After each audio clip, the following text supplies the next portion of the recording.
Good evening. So the latest edition of Fitter4 Forty. One of the things I want to cover on this evening's episode is to think about some of the things that we already tell ourselves. And this is from a conversation I had this morning when I was dropping off my daughter at nursery, and I spoke to some of the staff. And a few interesting things came out, such as what do you tell yourself? So, for example, you've had a hard day at work and then you want to reward yourself. So whether that be food choices, so that might be and good things like chocolate or some sweets, biscuits or crisps. I know my weakness is absolutely crisps in this space and has been this week. Or it could be alcohol. So it might be to say I've had a busy day or a stressful day, I'm just going to grab a glass of wine. And that's almost hardwired in terms of what then forms a habit.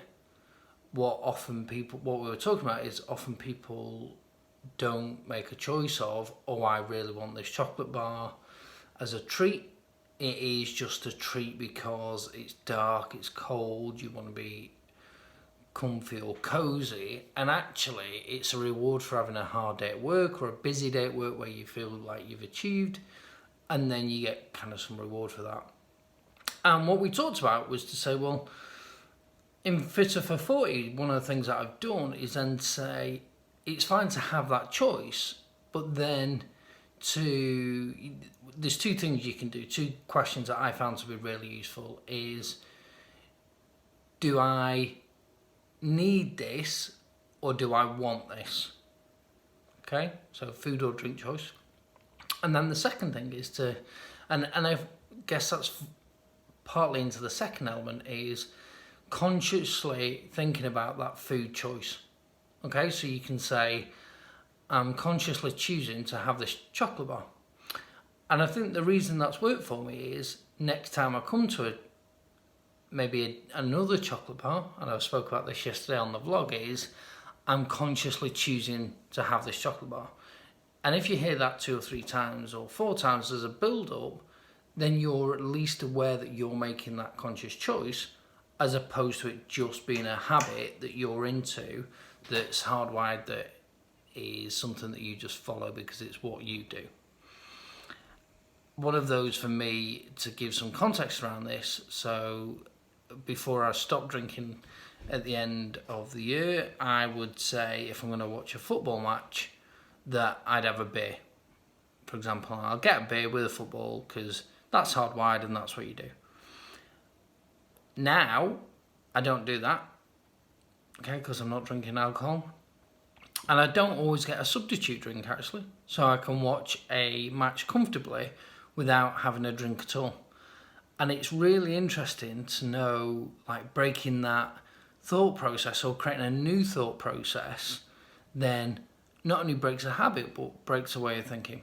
Now, that's all well and good.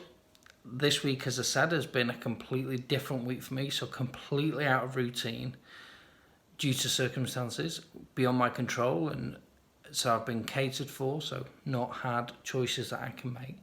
I have done some activity, but probably, and I've been active in the week during the day, not to the same level as what I have been in previous weeks. So I am sure that this week is not going to be good in terms of the scales, but I will face into that in whichever way it comes out. So let's just go over really, really simply what are some of the principles. So going back to your purpose, and again, just as a reminder, I spent 2 or 3 months kind of building up to this, inspired by a number of people to say, if put simply, what is my purpose? So for me, this is absolutely for myself. I know that, to get physical well-being that will support mental well-being. It's to be around longer for my daughter, and that was the avoidance of type 2 diabetes and reduce the risk of heart disease, and also that then to be around longer as a husband. So when I'm doing activity or where I'm making food choices, if I can remember what my purpose is, it's really, really easy then to make effective, conscious choices. And it's okay to have a treat, and it's okay to go off track slightly, but it's making conscious choices to that.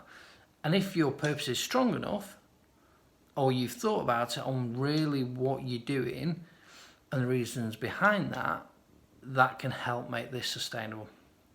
And even if you have a blip one week, it's then getting back on course as quickly as possible to say, how can I minimise the impact of that, and how can I kind of progress forward. The second element then is plan. So what's your plan for the week or for the day, or whichever time frame works best for you actually. Then the next P of the 5 Ps would be prepare. So food choices, do you prepare your own food, or do you prepare activity or the support that you need around activity? The 4th P is perform. So go and do that activity, or go and make those food choices or drink choices. And then finally pursue. So what's your next logical step from wherever you're at after you have performed in some way? And then the principles for Fitter4 Forty I've got as being simple, easy to implement, and affordable. And if it's those 3 things, it should be really, really easy to implement, and actually it then takes away the barriers for continued success. They're the plans, they're the thoughts. Let me know how you're getting on. Let me know some of the challenges. By all means, post questions on there and we'll look to get those answered. As ever, like and subscribe if you're not already. Great to see new subscribers coming through, so thank you very much for that. And I look forward to the next episode of Fitter4 Forty.